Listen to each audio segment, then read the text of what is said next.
The Alberta Next panel provoked some controversy when its moderator shut off the mic of a high school student and suggested he should be spanked.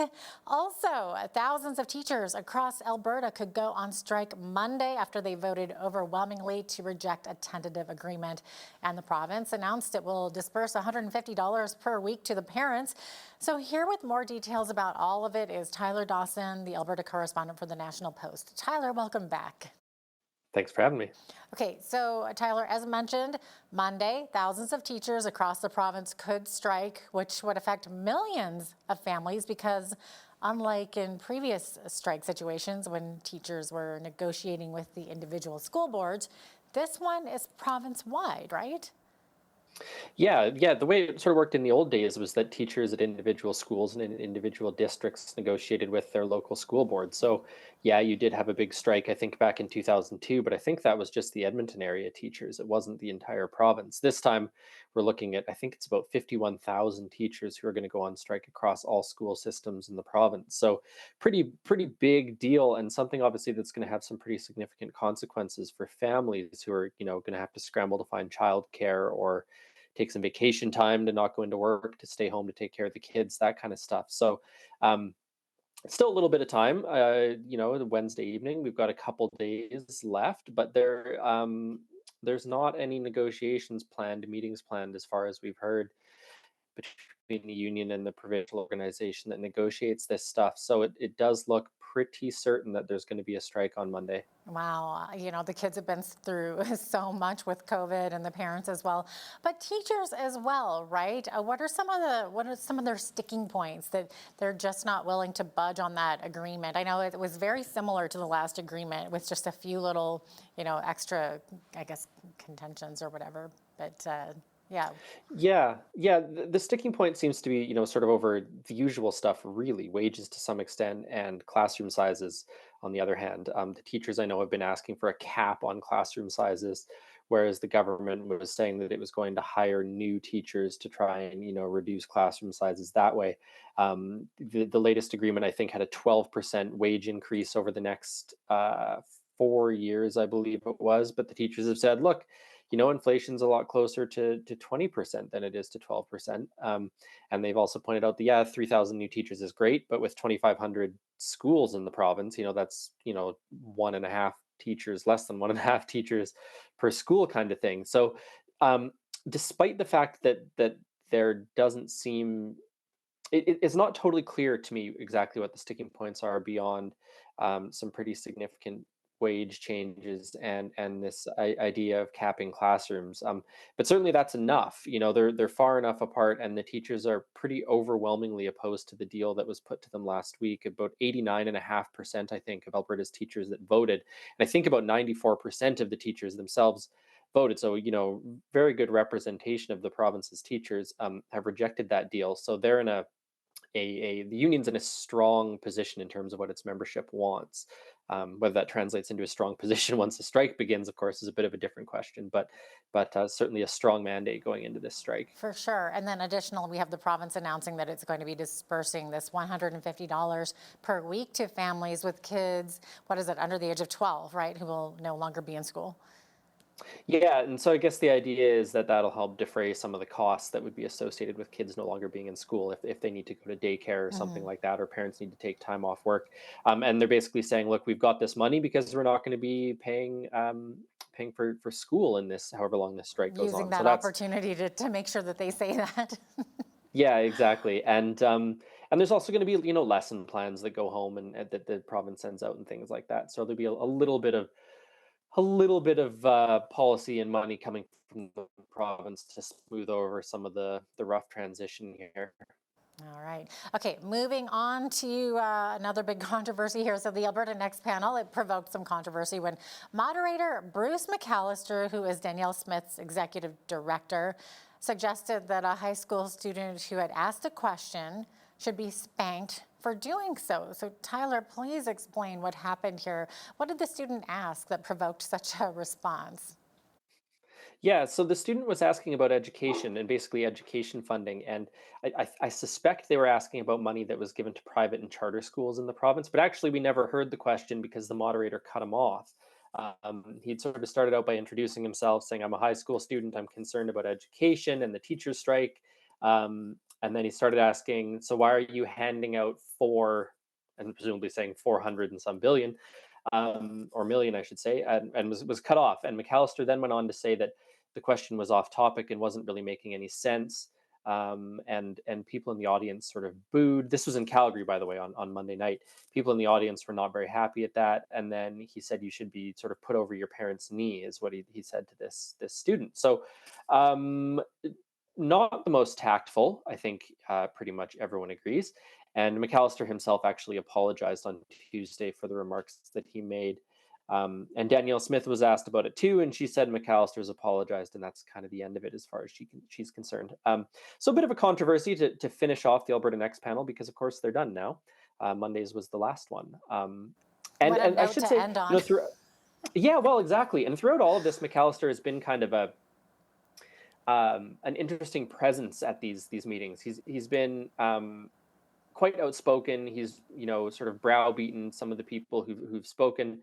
He's criticized people who've spoken. He's had microphones cut off at questions he didn't like, things like that. So he's been a pretty main character actually in this whole Alberta Next panel kind of saga. But it was only at this last night on Monday that he finally became the story itself. Interesting. So it's kind of called attention to the way the panel's been conducted and how tightly controlled the messaging, I guess, has been throughout. Interesting. Okay, so Tyler, Alberta officially has the lowest minimum wage in the country now, after at least 5 other provinces increased their minimum wage amount that workers can be paid. So when was the last time Alberta raised its minimum? Do you know?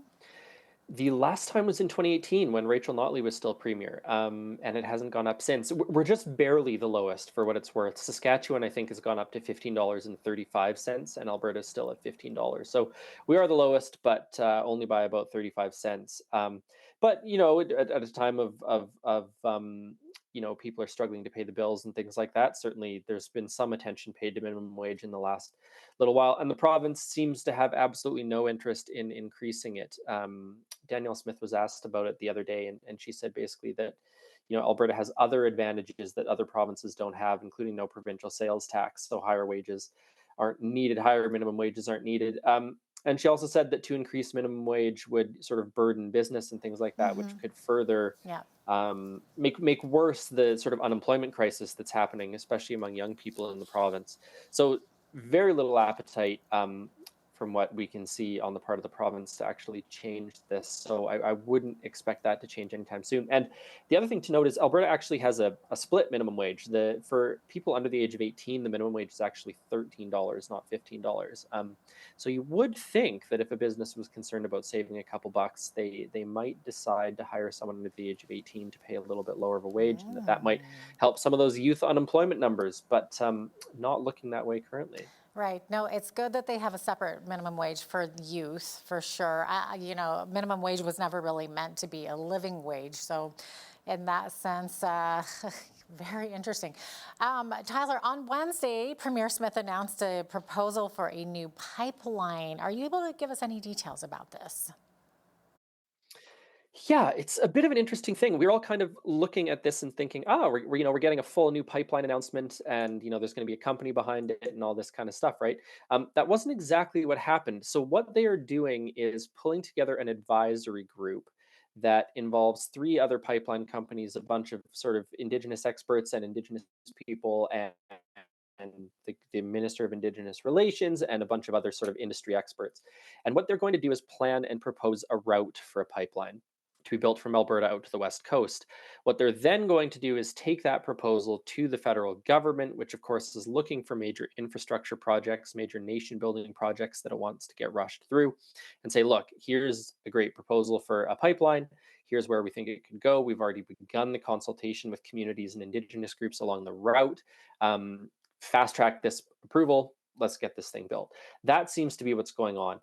And part of the reason for that is we just don't have any private sector player that's come forward and said, "I want to build a new pipeline." I expect everyone's a little bit gun shy after the way that the Trans Mountain thing went down, about how Northern Gateway and Energy East went down, about how Keystone XL ended. So I think a little bit of the industry is maybe a little bit tepid, a little bit cautious about actually proposing a new pipeline. So the government is sort of stepping into that breach a little bit to make the planning phases of it go a little bit more smoothly. But at some point, you would have to have a proponent come forward and say, "Look, yeah, we're willing to build this." But that is, it's a relatively significant development on the energy front today. Tyler, a trio of Alberta separatists say that they met with senior members of Donald Trump's administration to discuss trade if Alberta were to become a separate state. It sounds like this group is extremely confident that the province will actually separate, aren't they? They are, yeah. The folks at the Alberta Prosperity Project are very, very confident that the wind has really filled their sails on this one, and I think the polling data is maybe a little bit more skeptical than what they're saying, a little bit more cautious about the possibility of that actually happening. But they were in Washington. They haven't said who they met with. They've said they met with folks who were like a degree or so away from the Oval Office, very senior members of Trump's cabinet.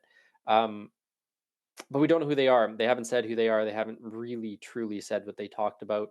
And this is the second meeting. They met with members of the Trump administration back in April, I think it was, as well. And so this was the second visit, and this time was Jeffrey Rath, Mitch Sylvester, and Dennis Modry, who are all sort of bigwigs with the Alberta Prosperity Project, sort of probably the leading separatist organization in the province right now. Um, so big meeting, or at least they say it was a big meeting, and talking about trade, and Rath was saying that basically, look, when we separate, when Alberta separates, it's going to be a one-page trade deal with the United States, and they'll just say no tariffs. So we'll see how that all works out. We're obviously a long way from a referendum vote. We're a long way from separating if that referendum actually goes in the separatists' favor, and an even longer time away from negotiating a trade deal with the United States. But they say there's lots of enthusiasm south of the border for this, so who knows? Okay. The Alberta government trying to legislate its own ability to ignore the application of international agreements signed by Ottawa. Tyler, can you explain what's going on here? Another sort of complicated one, actually. The federal government signs agreements all the time, and some of those agreements might affect things that are under provincial jurisdiction. So if you look at a treaty on pandemic planning or something like that. That might include some healthcare stuff, which is under provincial jurisdiction, not federal jurisdiction. There's other potential examples out there as well. And so the Alberta government's saying, look, we're not necessarily consulted on these agreements that the federal government signs, so we're not going to be, following them within our borders. The problem with this is we don't really know what it's going to achieve. And the reason we don't know that is because this is kind of already how it works. The federal government does kind of negotiate a bit with provinces after the fact. Provinces are more or less free to ignore some of this stuff, although the federal government could, of course, try and force compliance with it by looking at withholding transfer payments or something like that. So it's good political theater, good political symbolism. It probably plays well to what some of the UCP's supporters want in this province. But in terms of the practical application, I mean, we don't have legislation yet. Legislation hasn't been introduced yet. So that could have some more details on how this might actually play out. But at this point, it actually doesn't look like it'll change the status quo very much. Tyler Dawson, the Alberta correspondent for the National Post, thank you so much for joining me today. Always a pleasure. Thanks so much.